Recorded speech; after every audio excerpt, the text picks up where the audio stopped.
parent series for First Friday. So one of the learnings that we took from Academy is creating frameworks for the classes.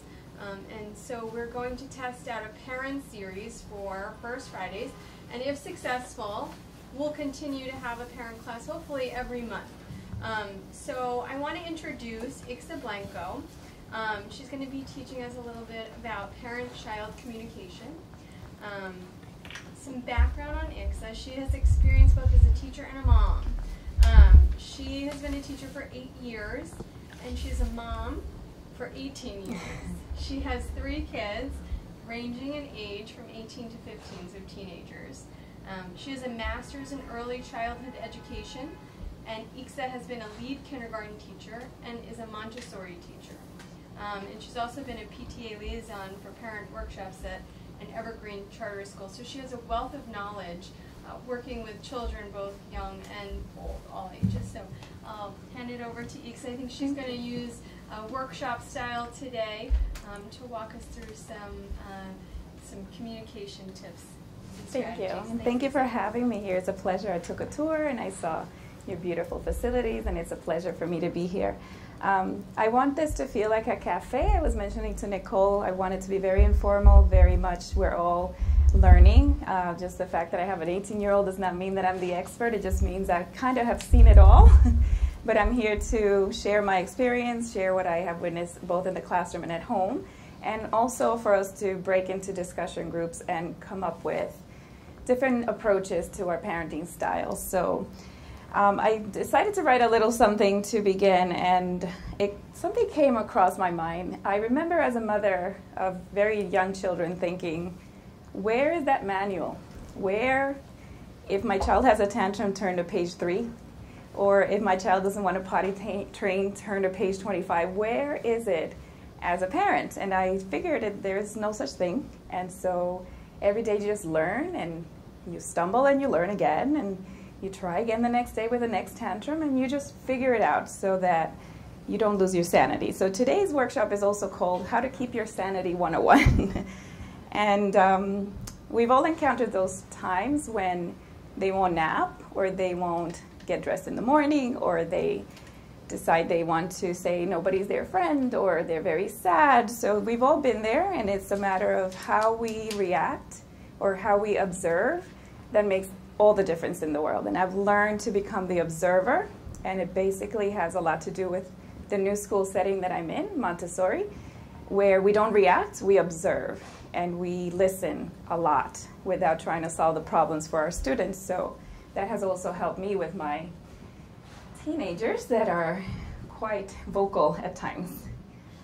So just so we're all on the same page, I understand parenting is hard work. It is a 24/7. I do know that when you have a career, it's even harder. I was home for 11 years, so I never had to juggle that when they were little. But as I came back into the workforce, I found it even more challenging to deal with their issues and my career growth. So we've all been there. Today we're going to start. I placed a construction paper by you that says parenting. So I would like for you to please think about 10 words that come to mind without thinking too deeply. What 10 words? There's a pink, a blue, a purple, and a green. Just write down, if you want to make it a web and the words are coming out of the word parenting, that's fine. If you want to make a list around the word parenting, yes. So the word parenting is in the middle. What 10 words come to mind when you think about parenting? And just the first 10. Don't go deeply into any thought, and I'll give you a couple of minutes.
We have 10. I don't think we have 10. 2, 3, 4, 5, 6,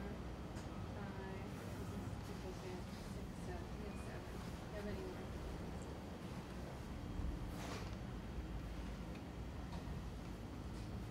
It's going to sound really bad, but Yeah. finances. Yeah. It's not the first thing that comes to mind. Money is not the most important thing. No, that's true. I feel like it's a negotiation. Yep. To You're like a broker. like to get them to brush their teeth. Like, what is that? I can't wait to hear these. This is going to be an eye-opener. So while you finish up writing, I'll just tell you a little bit of how I was raised and how that has helped me become the mother that I am to my children. I grew up with 27 cousins. I was born in Boston, but I was raised in Puerto Rico. So 27 cousins were always around me, 13 uncles and aunts, 2 sets of grandparents. So 4 grandparents were all raising me. So it was not just whatever mom and dad said. My grandparents backed them up. My uncles backed them up. So I could never get away with anything. So it was more of like the whole village was raising us, and everybody had their eye on you. So I knew I had to do the right thing all the time because my family was very large and somebody would tell what I was doing. So I knew to always stay on track and always go to school. We were all very college bound, so everybody had to go to college and all that great stuff.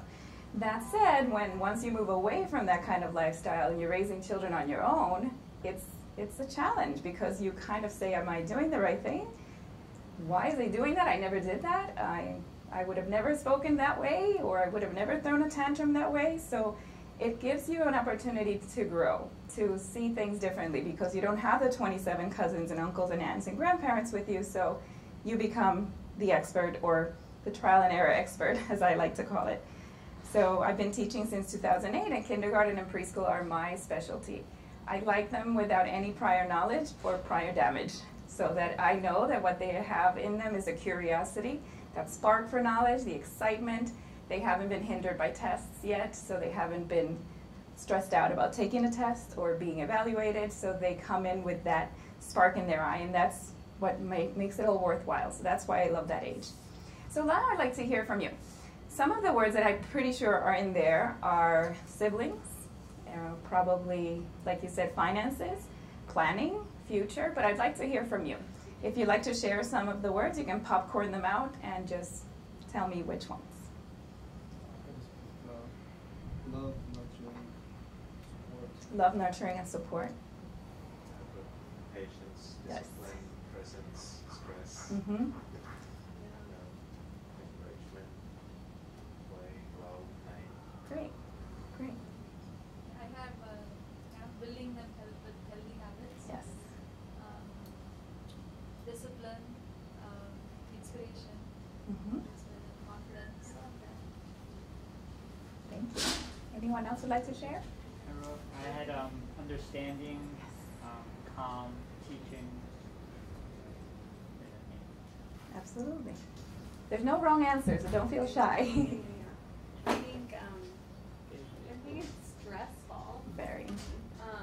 especially when you work and you're like come home and you have like a lot on your mind. At that moment, you kind of have to be as calm and present as possible.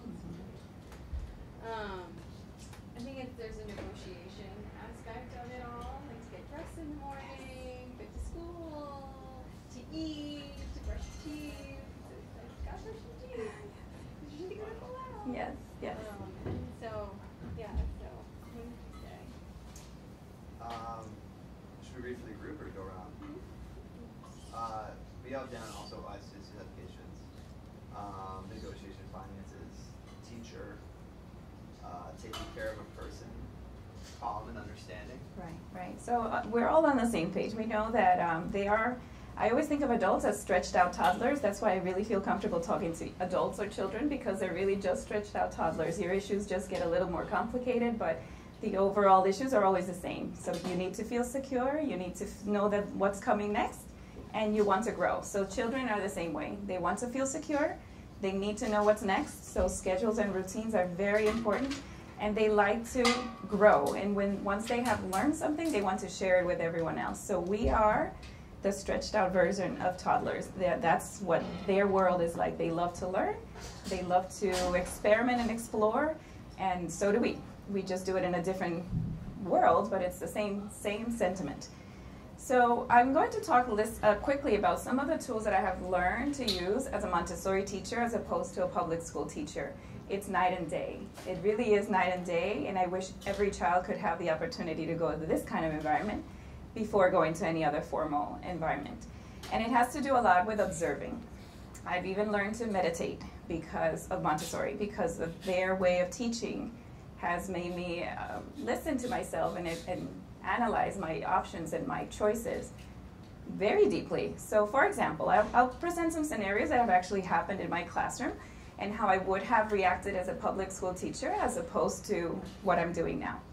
For example, you have two children that are feuding, and you clearly see one is hitting the other, and the other child falls down. In public school, you would say, you don't do that, go say sorry, go sit over here, go sit over there, or something to that effect. In a Montessori environment, you step back and you ask what just happened, even though you know what just happened. What just happened? And there's always two sides to a story, and this could happen with your children at home as well. Instead of saying, stop hitting your brother, you can say, what happened? Tell me how you feel, and tell me what happened.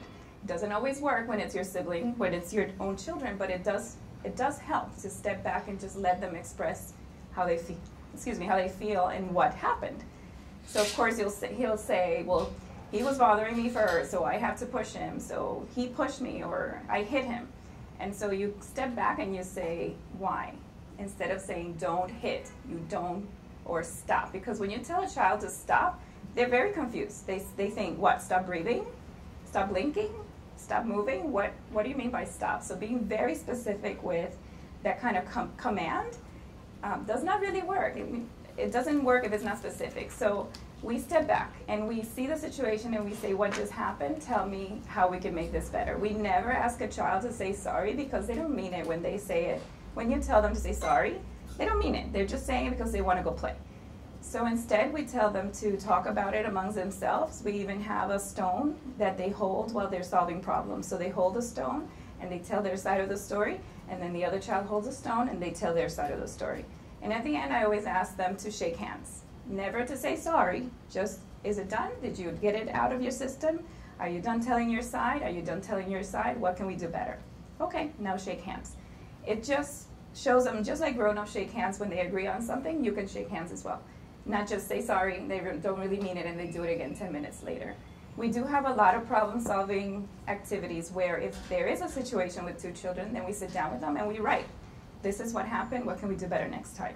And then they take that little contract home. So it's almost like, okay, if he called me a baddie, that's one thing that happens all the time. He called me a baddie. Well, are you a bad person? No? Okay, so what can we do instead? We'll tell him that I'm a good person. Okay, and how can you prove that? Well, I help him with his shoes, or I help him with the cleaning. So there you go. You're not a baddie.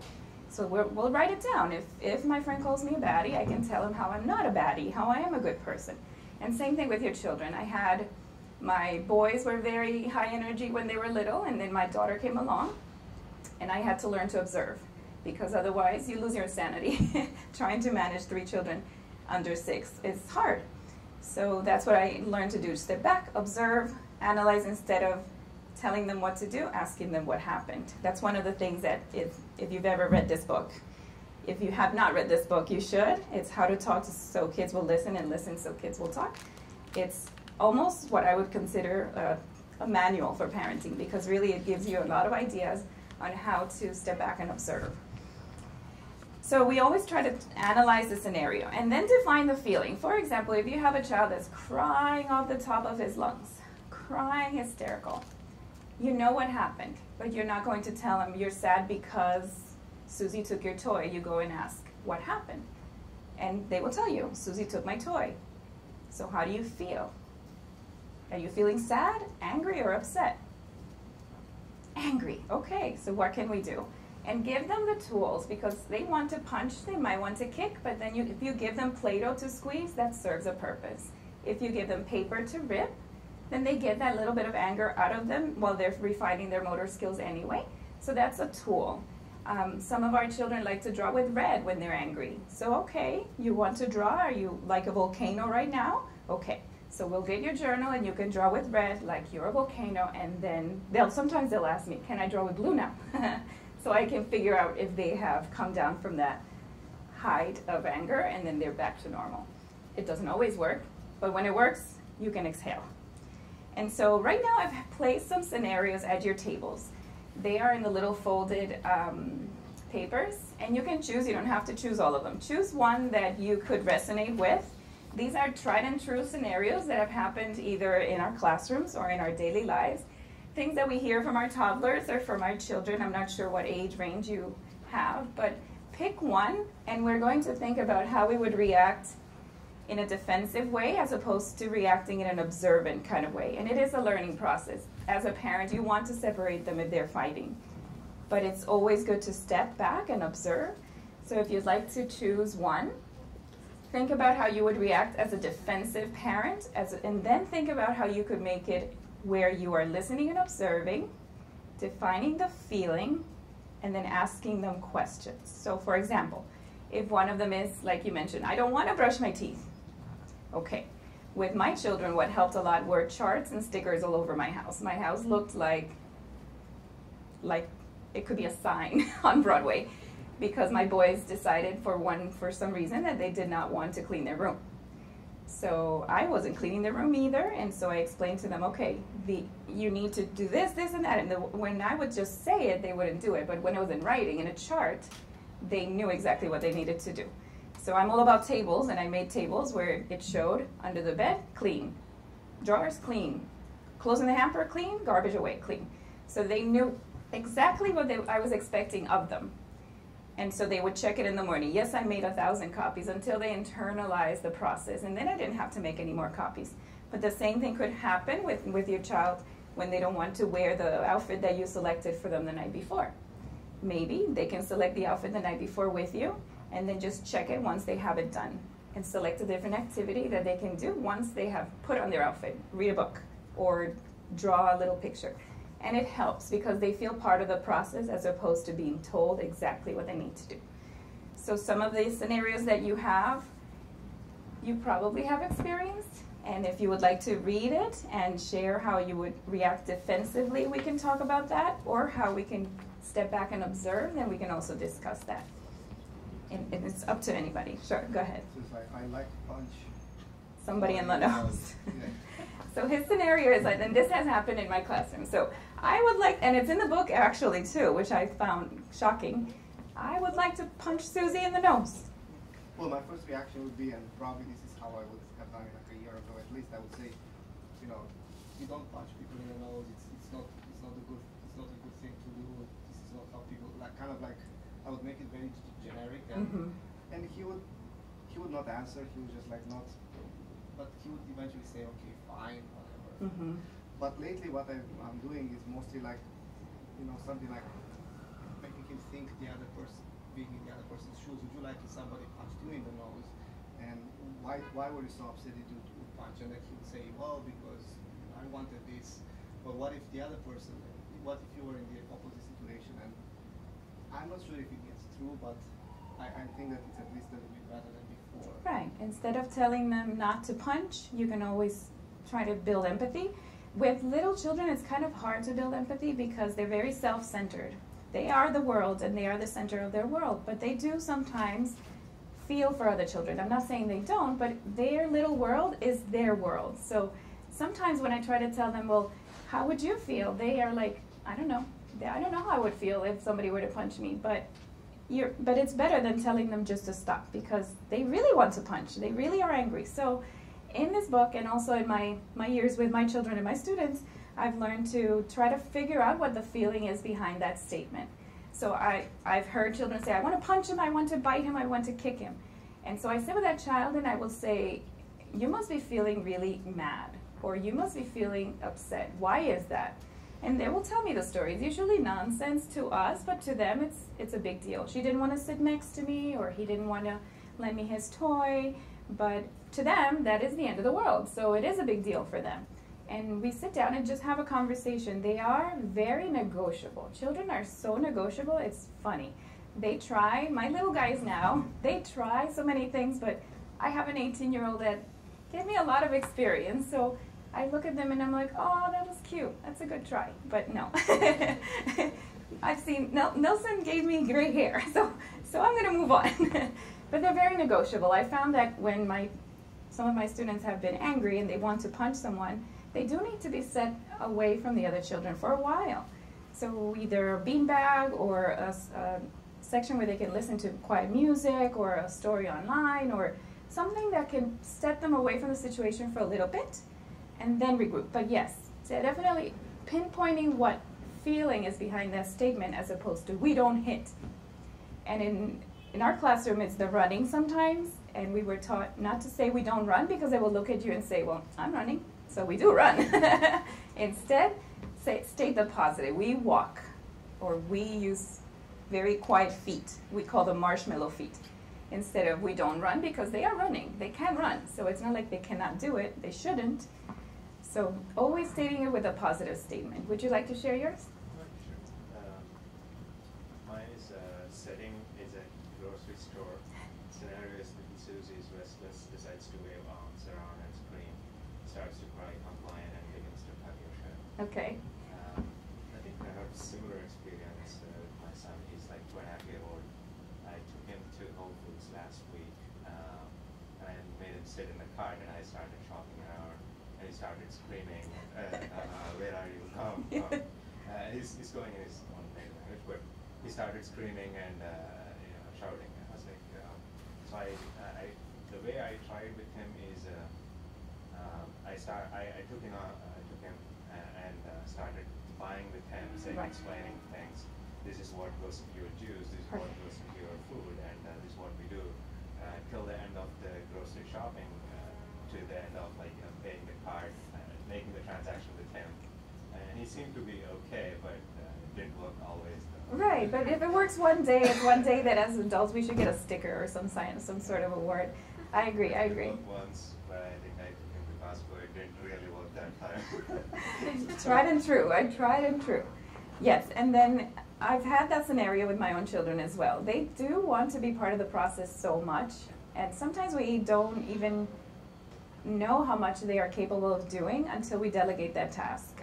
My issue was with putting away the groceries. I was a stay-at-home mom, so I would take all 3 of them with me, Costco, BJ's, whatever, I had to do all 3.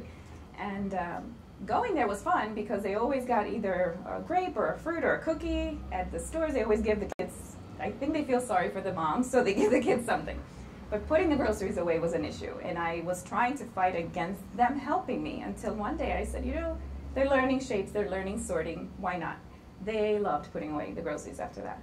It was like the cans were together, we put away the paper towels over here, and they were so excited. So I was afraid that they would make a mess, and in our classroom they put away everything on their own, and you have to step back and okay. So they fold their own nap mats, they fold their own sheets, they put their towels away, and so delegating is definitely helpful. And they love to learn, and they love to help.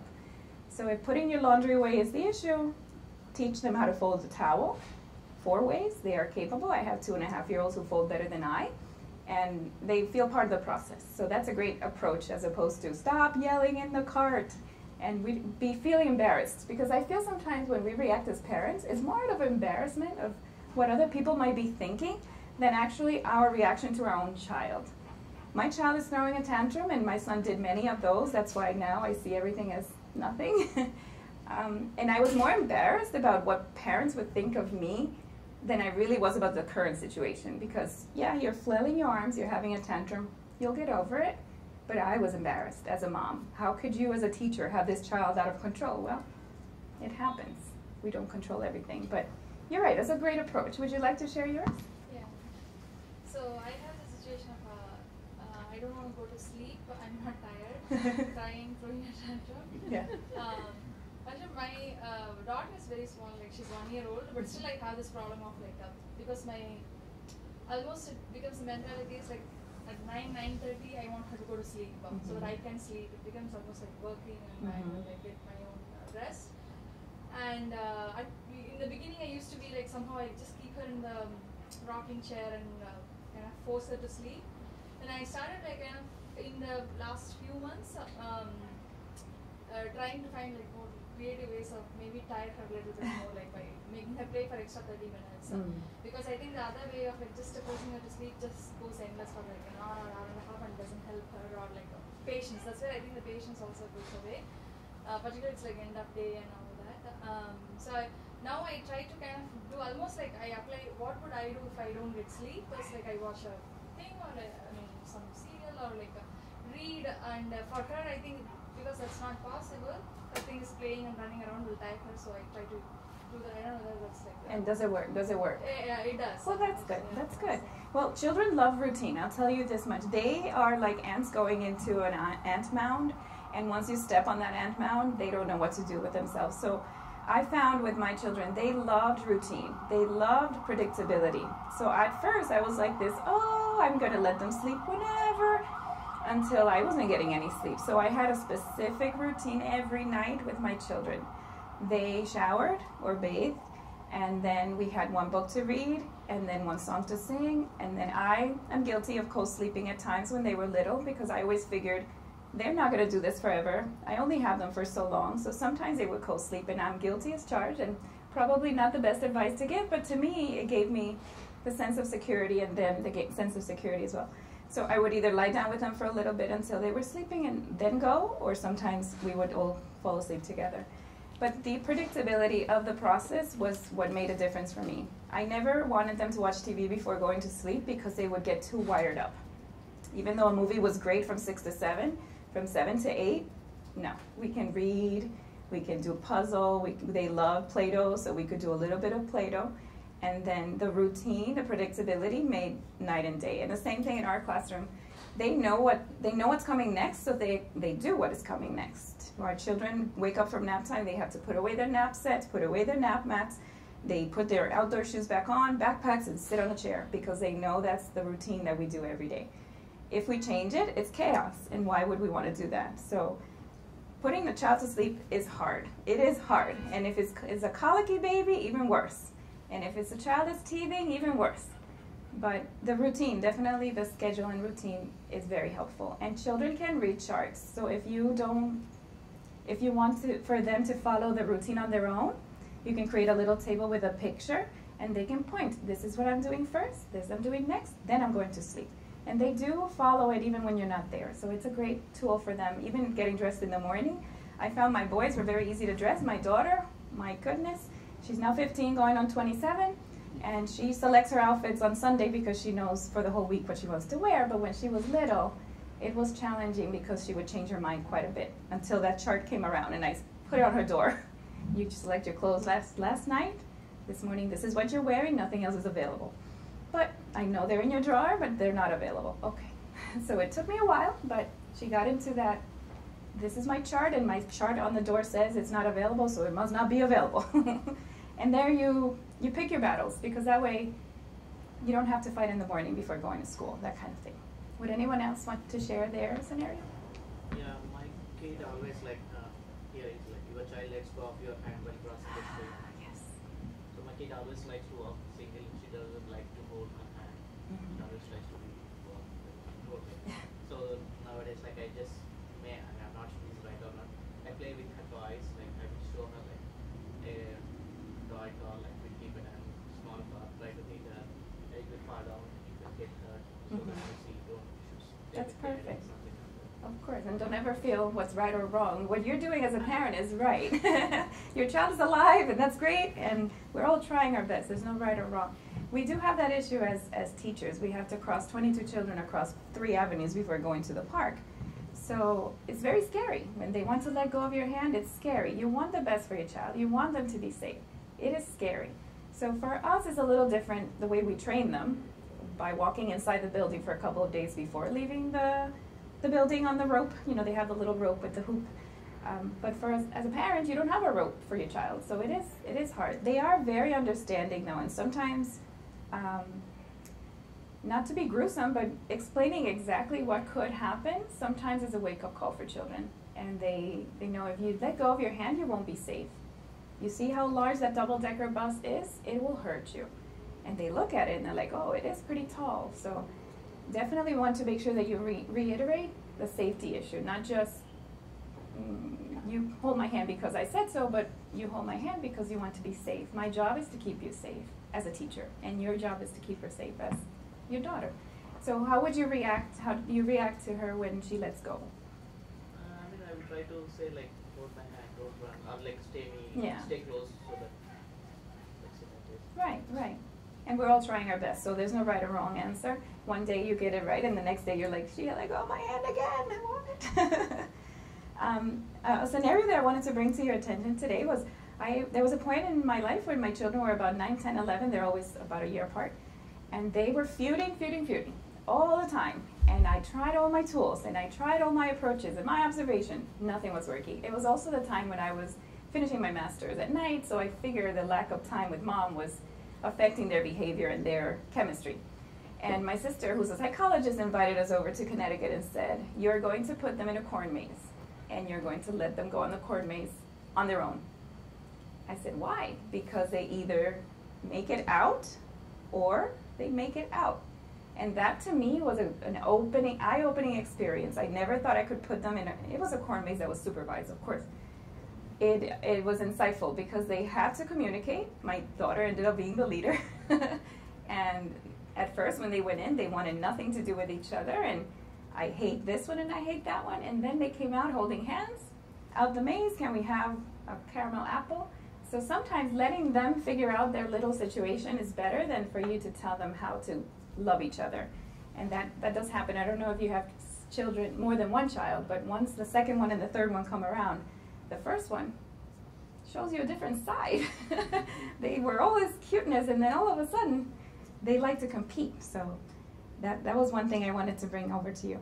And I know that from attending the book launch that you had, vulnerability is a big part of how you run your company and how your employees grow. And as a parent, you can sit down with them and explain to them how frustrated you feel, and they understand that. So for example, my children had a lot of homework, tons of homework in elementary school and middle school. It was overwhelming. I don't understand as a teacher why you send so much homework. Really, to me, there's no point. If you do your correct teaching in the classroom, give them enrichment activities at home instead of reviewing the same thing you already taught for 6 hours. But they're going to school, so they will have loads of homework. And I was frustrated because I was doing my homework too. I was going to grad school at night, and I could not keep up with all the homework that they were bringing, and they kept getting angry at me because I couldn't provide that help for them. Until I sat down with them one day and I said, well, this is your homework, and this is my homework. You are frustrated with your homework, and so am I. So I can give you 30 minutes, and then I continue mine, and then we switch, or I cannot help you because I have all this homework. And they understood. I didn't think they would get it, and they did get it. They helped each other out, which is great. My older one was helping my middle one. My little one never needed any help, but it put me in a situation in front of them that they said, oh, so you do know how frustrating homework is, so you do get it. And it helped me too. It helped lessen my expectations of myself in front of them. The next thing I wanted to talk about is if you could make a mental note, or if you want to turn around the parenting paper, and on one side write what you expect your child to do on a daily basis, and on the other side what you expect your child not to do.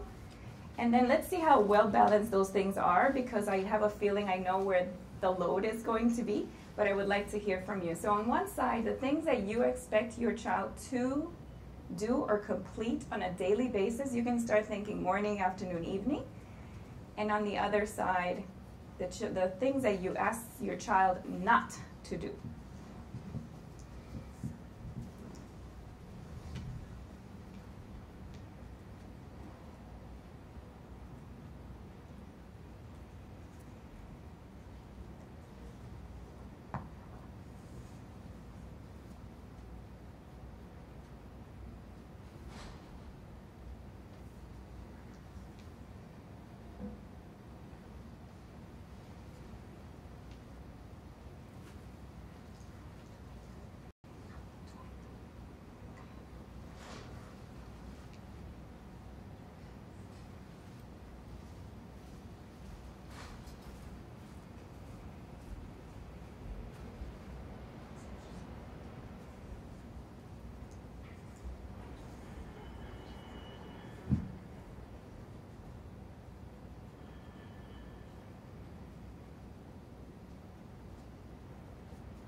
So while you write, I'm just going to quickly read you a little part of the book that I honestly thought that I was the author of this book when I read this page, because it was me. I was hearing myself speak. And it says, "There were times when my own children thought of me as the enemy, the one who was always making them do what they did not want to do. Wash your hands, use your napkin, keep your voice down, brush your teeth, hang up your coat, do your homework. Are you sure you brush your teeth? Flush the toilet, get into pajamas, get into bed, go to sleep." I was asking them to do exactly what they did not want to do. And this, when I read that, I figured, that's me. I think I wrote this book. And I checked, and I really did. And then it was the do not do's. Don't eat with your fingers. Don't put your fingers in your mouth. Don't bite your food that way. Or don't put beans up your nose, which has happened in our classroom a couple of times. Not this year, though. So then I sat down and I discovered that I was asking them to do a lot of things, but I was mostly asking them to not do a lot of things.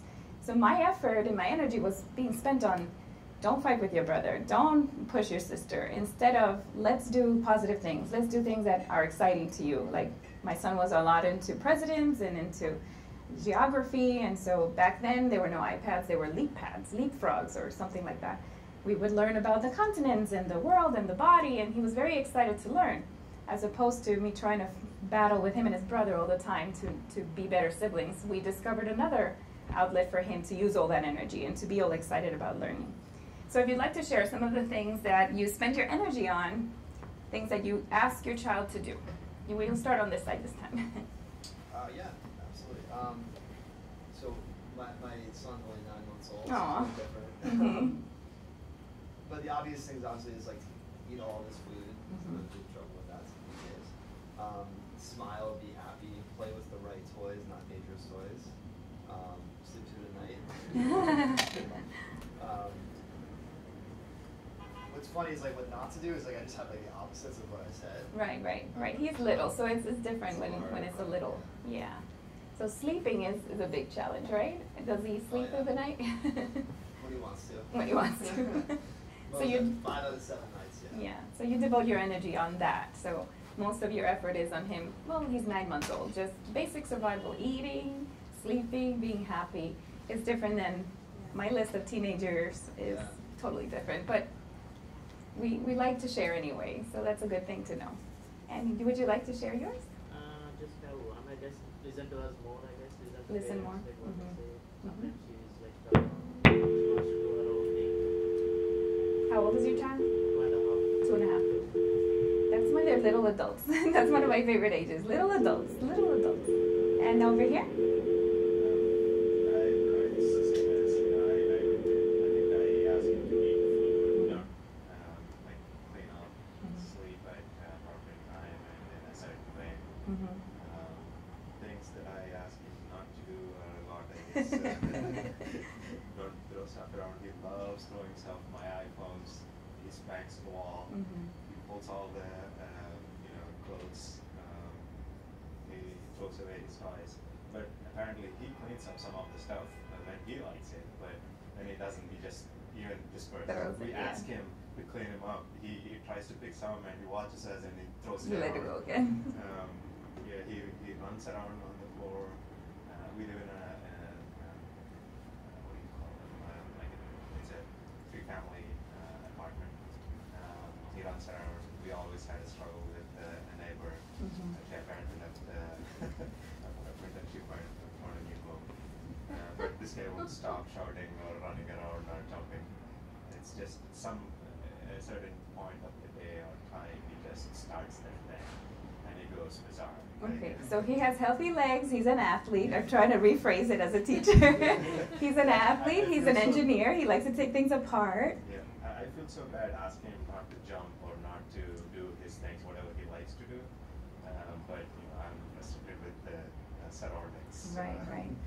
So he's an athlete. He's into sports and jumping. He loves playing. Yeah. If I'm doing something and when he's playing, he won't let me do anything. He shuts my laptop. He throws my phone away. The other thing I tell him is like not to watch videos in the iPhone. I don't know how he knew these things, right? Like I start doing my things. He watches so closely and he picks it up like that. he knows how to open the password. He tries to put my finger on the iPhone sensor and he opens it up. He knows how to open the YouTube and play his own videos and all that. Like, he picks up pretty fast. He's so intelligent. It's just I am concerned with his eyes and the things that he does. He doesn't see it, but I try to explain to him it hurts your eyes. See, close your eyes and see if it pains you. It pains your eyes. And I try to scare him off, but doesn't work as usual. That reminded me of my niece. She's about 1.5 years. So we're all doing the best we can as parents, and I'm just trying to help my sister see another side of parenting without technology. She's from my brother-in-law is very technical and very technological and a lot of electronics around, and so they want the daughter to know how to use those. But I'm the one sending her things that have nothing to do with technology. Why? Because I've seen a lot of children coming to kindergarten with very poor fine motor skills, and it's basically because they're experts at something else. But they do need a screwdriver kit. They love that. It strengthens their muscles. It's fine motor, it's concentration, and it's steps. So they do love screwdriving kits, and they do love to hammer. And if he has a lot of good energy, sports are really good. I mean, I don't know how restricted your time is, but to channel that energy into something positive where he can get rid of that energy. I have some students in our classroom that I actually called parents up and said, Taekwondo would be great for him, soccer and football would be great for him, because they do have that energy, and getting it out is vital for parenting also, for us to survive. So, and it's okay to say no. I know it's hard for us to say no to our children. We think we're doing them a disservice.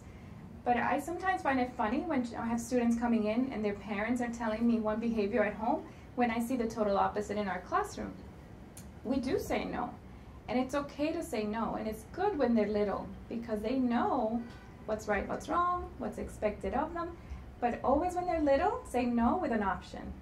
So, no, you may not throw my phone away, but we can play basketball. Or no, you may not close my laptop, but let's practice opening and closing a box. Let's see how we do that. So they think they are getting away with it, but they're really not. So thank you for sharing. Anyone else would like to share? Did we share? Did we all share? So, my name is again is not 1 year old, but I would like her to soon brush her teeth, brush, eat, actually, play, sleep on time, learn new things every day. Always like a little bit like soon, a year or two, to learn. I mean, I think that,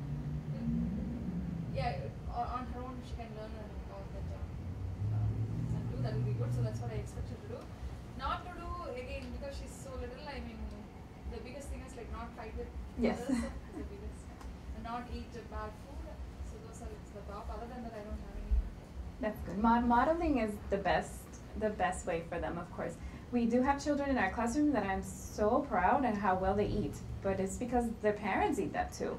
So at one point, I was the parent who would not understand why my son was not eating vegetables, and I'm not eating vegetables either. They are what you show them. So if you model it, they of course follow. And every once in a while, a treat is not bad, but they know it. They know that every once in a while I can get a chocolate, but not all the time because I want to be healthy. So the learning, when it comes to learning, children love to learn before they get to a standardized school.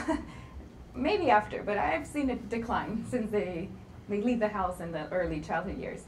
But you can also do that with your child. The library is a great resource. Even going outside and collecting leaves and little things from outside, feeling different textures. I have seen in the children that I work with recently in the city that they're not exposed to a lot of textures, so they do have that funny feeling when they touch dirt. So a bin with rice and little objects hidden inside the rice is great for them, or a bin with corn and hidden objects inside it also. Those are called sensory bins. And if you can be outside in nature, bring nature in.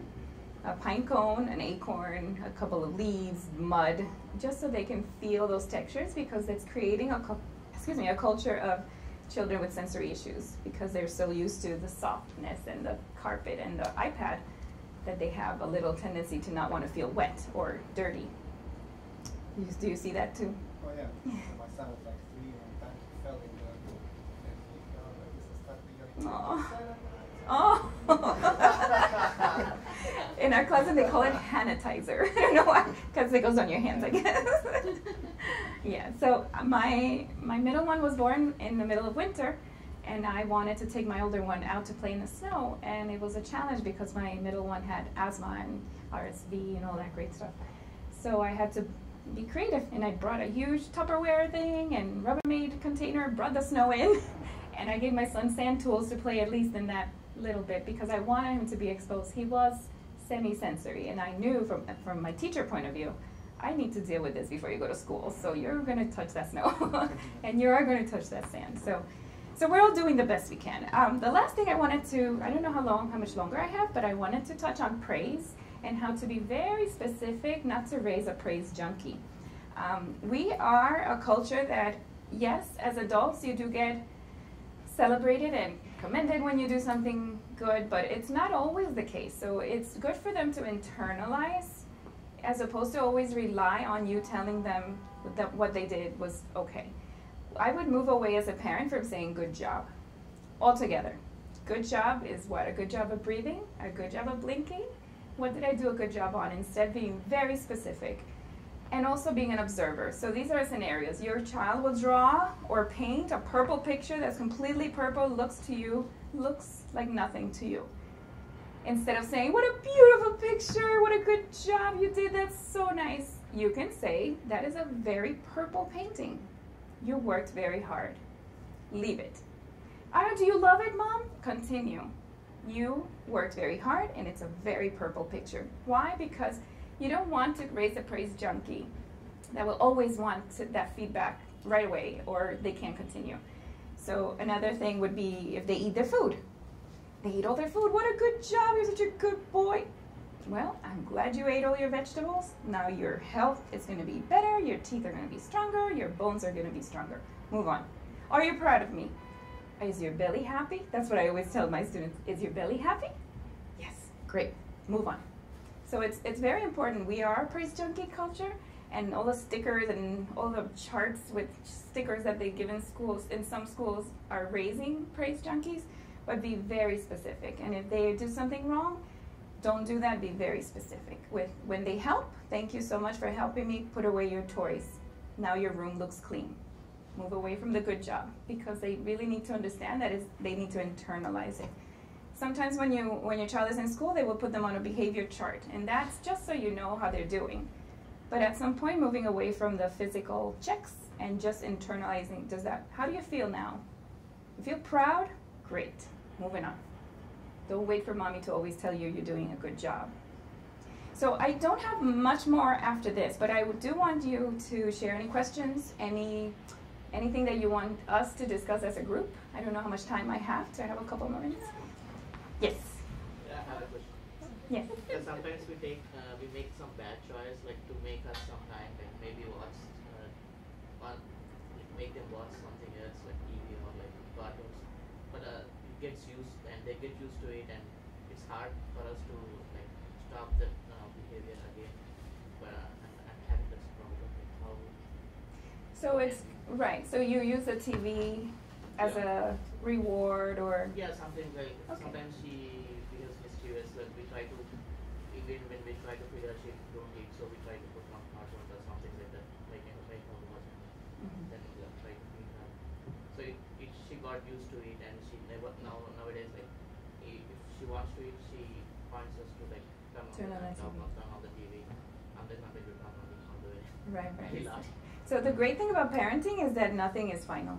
So if you want to undo a routine, you try something new. So instead of, if you don't want her to watch TV, let's think of an alternative to that. If you want to play some music in the background, then maybe she can listen to some songs or listen to some music. I don't know if drawing coloring while eating is a good idea, because the crayon might get mixed up with the food. But always give them an alternative so that they know, okay, I cannot watch TV, but I can do this. Or sitting down with the child and just having a conversation with them. In our classroom, we teach them what to talk about during lunch. So sometimes we'll bring a topic. Let's talk about how clouds are formed. And it was beautiful. They thought it was made of whipped cream and cotton balls, and somebody said tissue paper, and I never said no. I said, wow, why do you think that? So having a conversation with your child. In my house, the TV was never on unless my dad was watching the news, so I never had that situation growing up. But I do know that that can be a nowadays kind of situation where they're so used to watching TV. I mean, where we live in city, we can't go Right. cars and no greenery whatsoever. Right. I would say. Right. And so I actually visited, a center in Puerto Rico in March where people who have cancer go there to cleanse their bodies, and they have silent meditation breakfast. And I thought, what a great, brilliant idea. They played meditation music in the background, and people were just eating with just listening to the music and listening to the meditation sounds, and they focused on eating. Not to tell you that you need to do that at home, but it's an idea. Maybe you want to play background music and just practice. Let's pretend we're at a restaurant. We do tell our kids, let's pretend we're at a restaurant.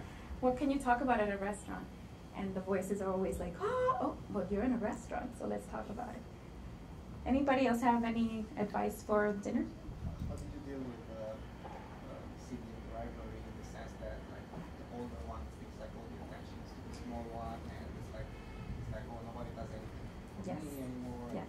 Mine were very close in age. We did not have a lot of that, but I did have some points where my Nelson would be like, I don't want that little girl anymore. Can you send her back? Kind of thing.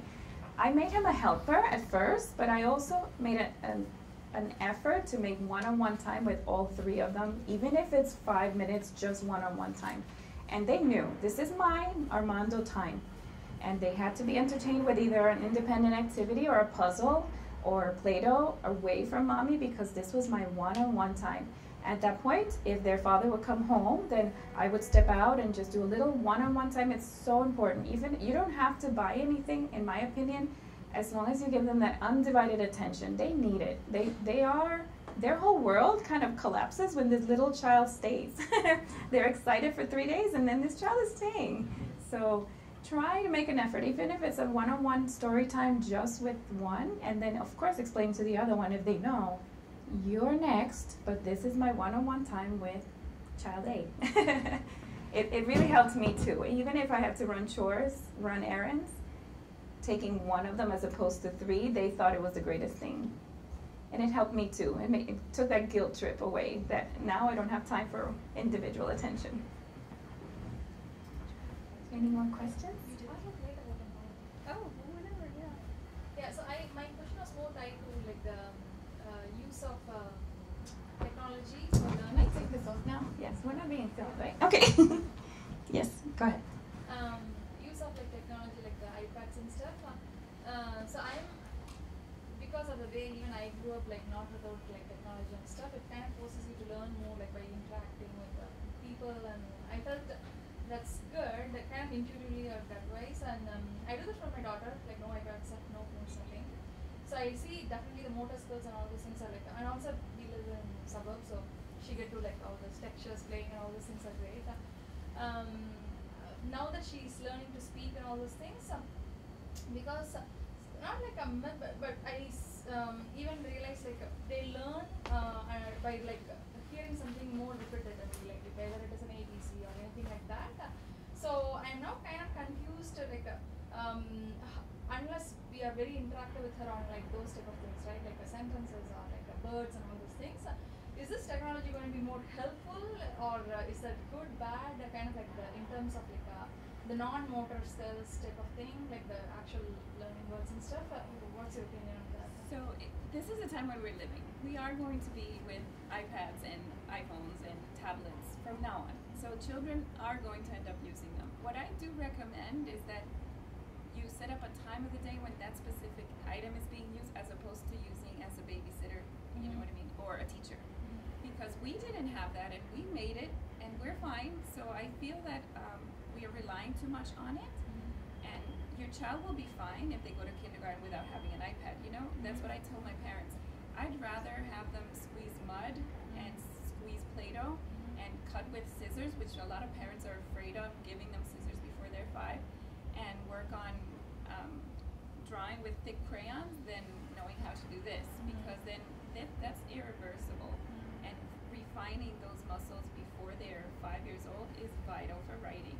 It's vital for tying your shoes. It's vital for getting dressed. So I I understand your concern, but I can't really say don't ever use an iPad because that's unrealistic. It's the time when we're living. She is going to see it everywhere they go. They have them. We even have smart boards in classrooms now, so they're always interacting with technology. It's a sign of the times.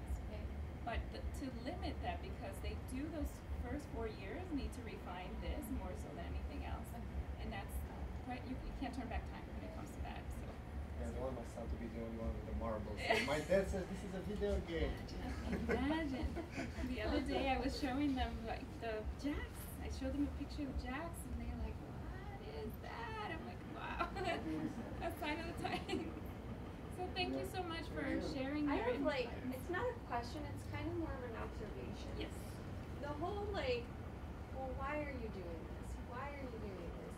So one of the things, we have a sleep class here, it's like a meditation at 2:30, and I understand that like when she presented it, it was like if thoughts come into your mind, why? What do I want? Why? And why do I want that? And just keep asking why. Why do I want that? And to go deeper and deeper and deeper. So there's something weird there. And I feel like the whole approach with how, like, what that book talks about, it's almost instead of like disciplining, it's like you're kind of coaching them.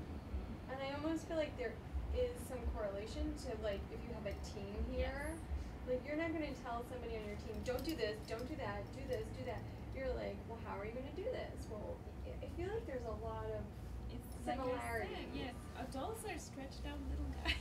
When I speak to my son, sometimes we have this kind of why, and at some point he says, this conversation is over. It's over. I don't want to have this conversation No, really? anymore. Maya now says, I'm sorry, I'm not available. Oh, we do have 22 students, so sometimes I'm not available to help you right now. Yeah, So yeah, funny. because I'm not available Yes. right now to brush my teeth. But I don't see anything wrong in the whys. Yeah, When I was home with my children, I was blessed. I was able to stay home 11 years. Then they went to school and they're not allowed to ask the whys all the time. And I think that kills that curiosity. It kills the love of learning that they're born with. So I don't mind the whys as long as if you need to walk away from the whys, then walk away from the whys. Or put on your shoes. Why? Because we're leaving. Why? We're going to the park. End of story. Put them on. So it's not in the book. It also says to say it with one word. So if you say put on your shoes, say Laya, put on your shoes. Why? Because we're leaving. Why? Shoes. Boom. And they get it. So it's almost like in the conversation. There's no negotiation. We are leaving. We also had a parent last year who had a hard time with the child putting on a coat in 12-degree weather, and so he would bring him without a coat. And it's like the child's gonna catch pneumonia. Like this is not a funny subject. We can't. So I said, well, give him choices: the red coat or the blue coat, the fleece or the polyester. And he came the next day wearing a coat. Like, so just try to make them believe they're making the decision, but really they need to wear a coat. There's no negotiation here, but oh, this one or this one. You want to brush your teeth in my bathroom or in your bathroom? Oh, what? So they think they're making all the choices, but they're still brushing their teeth. Do you want to brush your teeth? It's so funny. It's like it's not. You're not asking a closed-ended question. You're asking an open-ended question. They Almost like. think they're making a choice when they're really not. Yeah. They think they're like, oh, I got one on mom. I'm gonna brush my teeth in her bathroom. As long as you brush your teeth, it doesn't matter. Oh, and picking your battles. I forgot to bring this up. It's a funny story. If you want to keep your sanity as a parent, you must pick your battles. You must. And I tell you this because my son is a senior in high school, and he has decided to wear a white tux for prom. And I nearly died. I could not believe he was sending me the link, and Mom, this is the one because my girlfriend is wearing this, and I had to step and listen to my own advice and step back, and I said, I'm gonna call you back. I'm busy I'm not available. And you pick your battle. I still don't want him to wear a white tux. I think it's tacky, I think it's ridiculous, but it's also his life. And even though I'm paying for it, he's the one who's gonna laugh at the pictures at his wedding. So he's wearing a white tux. I am so sad because I never pictured him wearing a white tux, and he thinks it's a joke. 5 of them are wearing white tuxes. So yeah, you pick your battles. I think I'll be okay the day after prom, even if he looks very funny on the day of his prom. But when you're 18, I Mom have to let doesn't. Maya pick out her outfits, and I think person sometimes. No, literally today, she wore a dress from when she was 2. She's 4 years old. I was like horrified. It's the last day of school. All the parents were there. I'm like, she's wearing her skirt that's like up to here. It has a little short thing, but I was like, I'm not gonna fight over this. That's what I think. Thank you so much. I have for one more having question. me. If you don't Sure, mind. sure. Like we all speak different languages. Like my native language is different, but we speak English here. What do you suggest? Like when they are home, like to speak one common language? Always do both. And if you ever go to a school where they discourage another language, send them to Europe and they'll learn over there because I think being bilingual or trilingual is a blessing. Always continue both. If I could recommend for you to just speak your native language at home, to keep it up, exactly. So we only spoke Spanish to my son, and I'm guilty as charged of this because my son only spoke Spanish at home until I sent him to preschool, and then I felt horrible that he did not have a word of English. And then I'm like, with the other two, I shied away from it, and now they don't speak it as well. But I kind of feel that when she goes to daycare, like she might not speak all the words with she won't, others might be but speaking, children but pick up really quickly, and they have a common body language, and they absorb very quickly. So don't ever feel that you're hindering your child. You're giving them a huge gift. Most of the jobs that I have had offered to me are because of bilingual. It's a blessing. It really is. And some teachers will tell you, no, only speak English at home. Then those teachers are hindering your child's progress. So always, if you have that, to me, it's a blessing. I wish I spoke more than just 2. Wasn't there 2 kids in Lia's class that didn't speak any English? Last year, yeah, and this year. Last year we had a Russian kid, a child, who spoke Russian and French. 0 English. All year, I could not figure out where he was in the work cycle because everybody else was working. He was just walking. That was his work. He was absorbing language all day. And then one day he's like, my wet pants. Water, my pants. Oh, you have water on your pants. And I figured it out. I'm like, yes, where did you learn to say that? So he told me, and now he Nobody asked me speaks anything. French, Russian, and English. That's amazing. Thank you so much. It was a pleasure. Thank you.